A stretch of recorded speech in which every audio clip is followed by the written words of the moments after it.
ഇനി അടുത്ത നക്ഷത്രം മകമാണ്.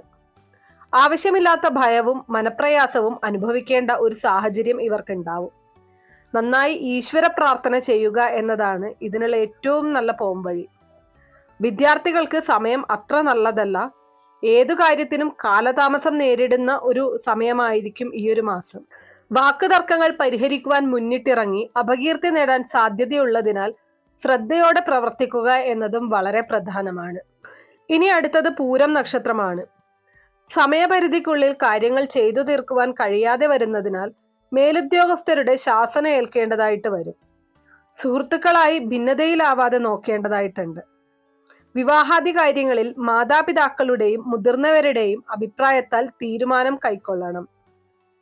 ഇനി അടുത്തത് ഉത്രം നക്ഷത്രമാണ്. നീതിക്ക് നിരക്കാത്ത കാര്യങ്ങൾ കാണുമ്പോൾ പ്രതികരിക്കും. ആരോഗ്യ കാര്യത്തിൽ എടുക്കുന്ന ചില തീരുമാനങ്ങൾ ഗുണം ചെയ്യുകയും ചെയ്യും. ഈശ്വരാധീനം എല്ലാ രംഗത്തും ഗുണം ചെയ്യും.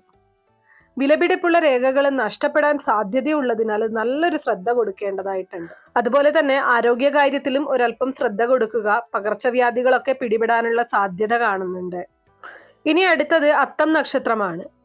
ഗുരുജനങ്ങളുടെ അനുഗ്രഹം ലഭിക്കുന്ന ഒരു സാഹചര്യം ഉണ്ടാകും. പഴയ സുഹൃത്ത് ബന്ധങ്ങൾ പുതുക്കും. ബിസിനസ്സിലെ പുരോഗതി ദൃശ്യമാകുന്ന ഒരു സാഹചര്യമായിരിക്കും അത്തം നക്ഷത്രക്കാർക്ക്. അതോടൊപ്പം തന്നെ വിവാഹ കാര്യത്തിലെ തീരുമാനങ്ങൾ എടുക്കാൻ സാധിക്കും. കുടുംബാംഗങ്ങളോടൊത്തുള്ള യാത്രകൾക്ക് സമയം കണ്ടെത്തും. കടബാധ്യതകൾ തീർക്കുന്ന ഒരു കാലമായിരിക്കും ഈ ഒരു മാസം എന്ന് പറയാം.